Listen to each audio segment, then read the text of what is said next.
जय हिंद दोस्तों, स्वागत है आपका और एक नए वीडियो में और एक नए टॉपिक के साथ। मैं हूं डॉक्टर देव और मैं हूं राजेश। फ्रेंड्स, आज जो हम वीडियो लेकर आए हैं जिसका टाइटल है काला पानी, दुनिया का सबसे भयानक जेल और उसका पूरा इतिहास, most dangerous prison in India. काला पानी की जेल तो जहाँ तक मेरे को पता है हमारे गुजरात में दीव में है। और वो मतलब समंदर के अंदर बनाई गई एक टापू के ऊपर वो हो सकती है। बट दोस्तों वीडियो लास्ट तक जरूर देखना और वीडियो अच्छी लगे तो लाइक शेयर जरूर से कीजिएगा। पहली बार चैनल पे आए और सब्सक्राइब ना किया तो सब्सक्राइब जरूर से कर दीजिएगा। चलिए दोस्तों वीडियो स्टार्ट करते हैं। हेलो फ्रेंड्स, मैं गौरव और दुनिया में कई सारे जेल्स हैं, पर सेल्यूलर जेल जिसे काला पानी भी कहा जाता है सिर्फ इकलौता ऐसा जेल है जिसको भारतीयों के साथ साथ दुनिया भर के इतिहास ने भी याद रखा है। आखिर ऐसा क्या होता था इन जेल की दीवारों के पीछे कि इसका नाम सुनते ही लोगों के रोंगटे खड़े हो जाते थे और वो डर से कांप उठते थे। और माना जाता है कि वहां के सजाओं के अलावा जो दूसरा टॉर्चर था वो था खाना। अब आप ही जरा सोचो, अगर आपको जंगली घास से बनी हुई सब्जी या जंगली घास का पानी और चावल खाने को दिया जाए तो कैसा रहेगा? वेल, ये वहां के प्रिजनर्स के लिए रोजाना का खाना था। पर यहाँ पर सवाल ये उठता है कि वहां लोग इतना सब सह क्यों रहे थे? आफ्टर ऑल वो लोग तो फ्रीडम फाइटर्स थे। उन्हें लड़ना और तरकीबें लगाना दोनों ही बखूबी आता था, यानी कि वो लोग वहां से आजाद हो सकते थे। पर फिर भी क्यों किसी ने वहां से भागने के विषय तक के बारे में नहीं सोचा? वेल, वो जानने के लिए आपको देखना पड़ेगा आज का ये वीडियो जिसका टाइटल है काला पानी जेल हिस्ट्री। पुराने जमाने में ऐसा माना जाता था कि जो भी इंसान समुंदर को पार कर अपने जमीन से दूर जाता था वो अछूत हो जाता था और उस इंसान को उसके धर्म, जाति और समाज से बेदखल कर दिया जाता था। और जैसे कि हमें पता है कि सेल्यूलर जेल अंडमान निकोबार आइलैंड्स के कैपिटल सिटी पोर्ट ब्लेयर के तट पर बना था। ये बात तो जायज थी कि सारे प्रिजनर्स को अपने जमीन को छोड़कर समुंदर पार करना पड़ता था, जिसके चलते वो लोग अपने धर्म और जाति को खोकर फैमिली के ब्लैक शीप बन जाते थे। और बस इसी से ही उस जगह को एज अ मेटाफोर काला पानी का नाम दे दिया गया। पर यह सिर्फ इकलौता कारण नहीं है। इसके अलावा जो दूसरा रीजन था ना, वो था कि ये जेल इस दुनिया का ऐसा नर्क है जो जमीन पर बनाया गया था। और जैसे कि हमने सुन रखा है कि नर्क डार्क और ब्लैक होता है, एक वजह ये भी थी कि इस जगह को काला पानी नाम दिया गया। अब यहाँ पर सवाल ये उठता है कि आखिर इस नर्क को जमीन पर किसने और क्यों बनाया? दरअसल बात 1857 की है, जब पहली बार हिंदुस्तान ने अपनी आजादी के लिए अंग्रेज सरकार के खिलाफ युद्ध रचा था, जिसे 1857 का नेशनल अपराइजिंग भी कहते हैं। अब इस युद्ध में जीत तो अंग्रेजों की हुई थी, लेकिन हिंदुस्तानियों के मन में लगी इस चिंगारी को देख अंग्रेजों के मन में डर बैठ गया था कि कहीं अगर हिंदुस्तानी लोगों में अंग्रेजों का डर नहीं रहा और हिंदुस्तानी एक होने लगे तो शायद अंग्रेजी सरकार का यहाँ पर रहना मुश्किल हो जाएगा। ऐसे बड़े पैमाने में दोबारा से कभी कोई क्रांति ना हो, इसीलिए उन्होंने एक ऐसी जेल बनाई जो लोगों के दिलों में डर बैठा दे और साथ ही में जो भारत से कहीं दूर हो। और इसी तरह खोज हुई अंडमान आइलैंड्स की। आगे बढ़ने से पहले फ्रेंड्स, गेम खेलते खेलते थक जाओगे, लेकिन विंजो पर गेम्स खत्म नहीं होंगे, क्योंकि यहाँ है cricket, ludo, fruit fighter, sheep battle जैसे 70 से भी ज्यादा एक्साइटिंग गेम्स। जैसी स्किल वैसे गेम्स, तो खेलो और जीतो लाखों के कैश रिवॉर्ड्स और डायरेक्ट विड्रॉ करो पेटीएम, यूपीआई या बैंक में। सिर्फ गेमिंग नहीं, शॉपिंग भी करो। विंजो स्टोर पर मिलते हैं asphalt, Minecraft, free fire games की करेंसीज सबसे सस्ते दाम पर, और बिग बाजार, डोमिनोज, मिंत्रा, हॉटस्टार, गाना जैसे कई बड़े बड़े ब्रांड्स के डिस्काउंट कूपन्स भी। इतना ही नहीं, रोज विंजो स्पिनर घुमाओ और जीतो रिवॉर्ड्स रोजाना, और 10 दिन लगातार स्पिन स्ट्रीक बनाकर जीतो बाइक, स्मार्टफोन और weekly jackpot up to 25 lakhs। अब विंजो पर इतना कुछ है और कितना बताऊं। अभी डाउनलोड करो विंजो और खुद एक्सपीरियंस करो, link is in the description. Hindustan में जितने भी लोग ब्रिटिश सरकार के रूल्स के खिलाफ जाते, आजादी के लिए लोगों को भड़काते, किसी ब्रिटिश ऑफिसर की जान लेते या तो फिर कोई भी ऐसा काम करते जो ब्रिटिश गवर्नमेंट को गलत लगता, उनको अंडमान आइलैंड्स के पास वाइपर आइलैंड में भेज दिया जाता था, जहां अंग्रेजी सरकार चेन टेक्निक अपनाती थी। यानी कि वहां के 50 कैदियों के एक पैर को एक सिंगल चेन से बांध दिया जाता था, सो दैट वहां से भागने की कोशिश ना करे। और उसी चेन को पहनाकर ब्रिटिशर्स उन चेन गैंग से पत्थर तोड़वाते थे। वाइपर जेल बनवाते थे और अंग्रेजों के रहने के लिए रॉस आइलैंड पर buildings, bakery, tennis court, swimming pool और क्लब हाउसेस बनाते। पर जैसे जैसे इतिहास के पन्ने फिरने लगे वैसे वैसे आजादी की लड़ाइयां बढ़ने लगी, जिसके चलते वाइपर आइलैंड में भी कैदियों की गिनती बढ़ने लगी। और फिर अगस्त 1889 में जब चार्ल्स जेम्स लैल ब्रिटिश राज का न्यू होम सेक्रेटरी बना, तब उसने ये प्रस्ताव रखा कि उन्हें एक ऐसी जेल बनाने की जरूरत है जो लोगों के दिलों में से सोए हुए डर को फिर से जगा दे। क्योंकि ये बात तो साफ थी कि हिंदुस्तानियों को अब वाइपर जेल्स का या जाति से बेदखल होने का भी कोई खौफ नहीं रहा था। और फिर जब चार्ल्स और एएस लेथब्रिज वहां के जेल सिस्टम को देखने पोर्ट ब्लेयर पहुंचे, तब उन्होंने सुझाव दिया सेल्यूलर जेल बनाने की, जहां उन्होंने इस पूरे प्रोजेक्ट के प्लान को 2 थियरी से बनाया। First, spokes of a wheel, जिसके चलते कोई कैदी वहां से भागना चाहे तो वो कंफ्यूज हो जाएगा कि जाना किधर है। और सेकेंडली, पैनोप्टिकॉन थियरी, यानी कि प्रोजेक्ट के बीच में एक ऐसा स्ट्रक्चर खड़ा किया जाएगा जहां से ऐसे निगरानी हो सके जैसे पेनोप्टिस अपने 100 आंखों से किया करता था। दोनों थियरीज को जोड़ने पर एक 3 स्टोरी वॉच टावर, जिसके साथ 3-3 फ्लोर्स की 7 विंग्स ज्वाइन की हुई होगी, जिसमें टोटल मिला के 693 सेल्स हो, वैसी डिजाइन तैयार की गई।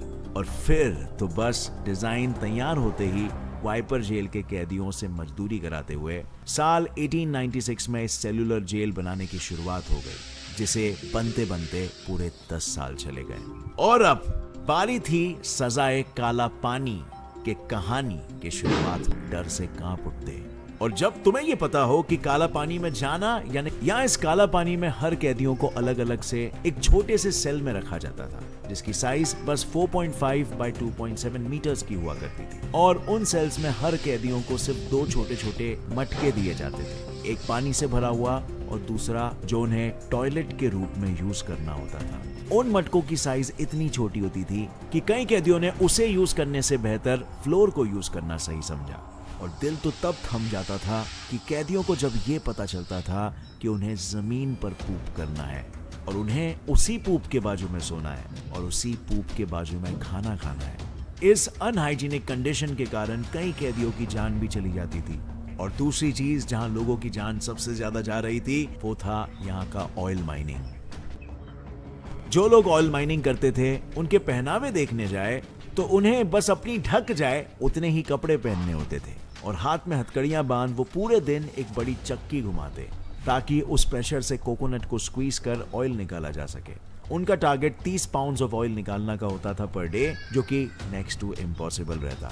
और टारगेट पूरा ना होने पर ब्रिटिश ऑफिसर्स अब जो दूसरा नेक्स्ट टू इम्पॉसिबल काम था वो था सूखे हुए नारियल के भूसों से फैब्रिक निकालना। और ये काम मोस्टली दीवान सिंह, फजल हक, योगेंद्र शुक्ला, मौलाना अहमदुल्ला, बटुकेश्वर दत्त, सोहान सिंह और नंद गोपाल जैसे दूसरे पॉलिटिकल फ्रीडम फाइटर्स को ही दिया जाता था, क्योंकि तब अंग्रेजों को ये जताना था कि वो लीडर्स लकड़ी के हथौड़ी से वार कर सिर्फ उस नारियल को नहीं तोड़ रहे बल्कि अपने आजादी के सपने को कुचल रहे हैं। जब उन लीडर से 20 नारियल से फैब्रिक निकालने का टास्क नहीं खत्म हो पाता था दिए हुए वक्त पर, तो उस रात उन्हें सेल्स की जगह बाहर दीवारों पे लटकाया जाता था, कुछ इस तरह।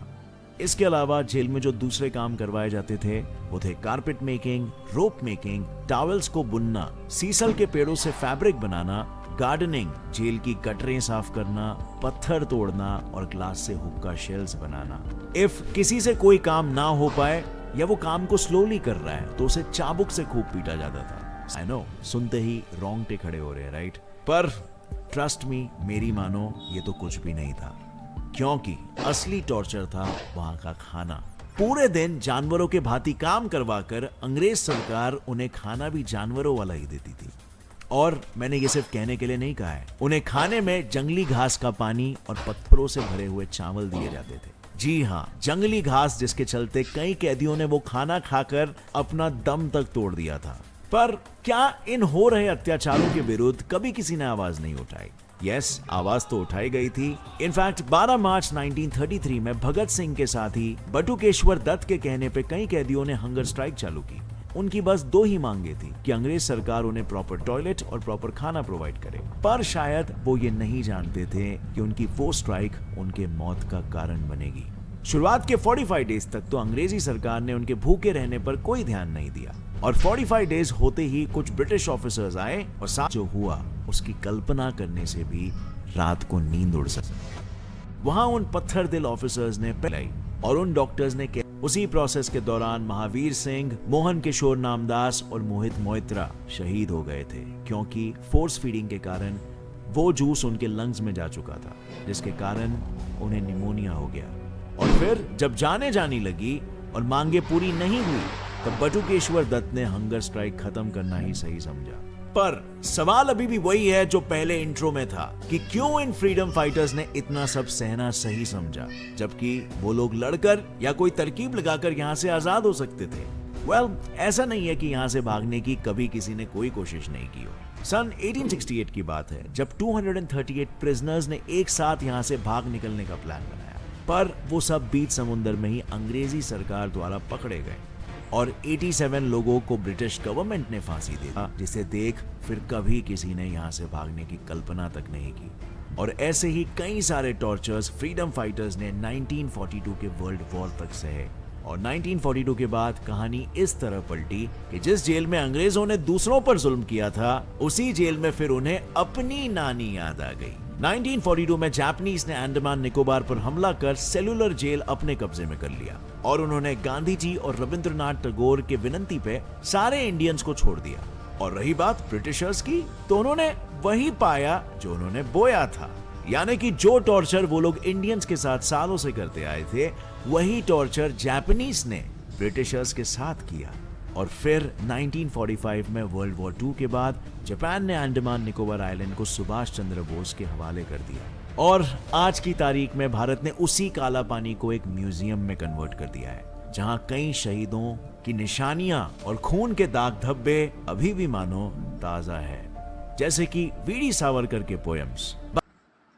थैंक यू दोस्तों वीडियो को यहाँ तक देखने के लिए। और ये जेल जो है अंडमान निकोबार टापू के ऊपर बनाई गई थी अंग्रेजों के टाइम पे 1800 वाली सदी के अंदर। हाँ, ये बात सही है, उस समय ऐसा था कि मतलब जो भारतीय जो थे उन लोगों ने तय उस समय कर लिया था कि अंग्रेजों से यहाँ से हटाया, लेकिन जीत हुई थी अंग्रेजों की।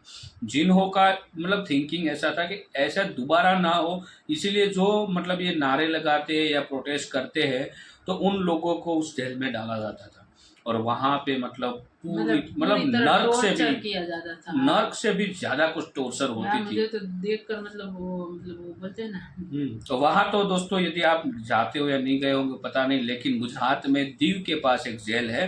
अब तो वो बंद कर दी है पूरी तरह से। वहाँ पे अभी किसी को सजा दी जाए तो वहाँ पे नहीं लिया जा सकता, उसको भी काला पानी की सजा जब जिनको भी सुनाई जाती थी तो वो गुजरात में, तो उसको वहाँ भेजा जाता था। लेकिन कई सालों से वो बंद है। अब वहाँ पे सिर्फ और सिर्फ पिकनिक पॉइंट समझ लो, और तो क्या, क्योंकि वहाँ पे अभी मतलब कोई कैदियों को नहीं रखा जाता है। लेकिन ये अंग्रेजों ने इतनी पूरी तरह से भारतीयों को मतलब परेशान किया था बहुत। तो अब हमारा टाइम है इन लोगों के ऊपर राज करने का। तो दोस्तों पूरी मेहनत से आप लगे रहो, देश को और आगे बढ़ाते रहो, स्ट्रॉन्ग बनाओ, ताकि इन अंग्रेजों को फिर से उसकी एक बार जो बोलते थे ना कि मतलब भारतीय को कुछ नहीं समझते थे, कचरा समझते थे, वो लोगों को हम उसकी औकात दिखा दें। तो दोस्तों आज का वीडियो कैसा लगा कमेंट में लिखकर जरूर बताइएगा। फिलहाल हम आपसे विदाई लेते हैं, मिलते हैं और एक नए वीडियो में आपके साथ। टिल देन जय हिंद, जय भारत।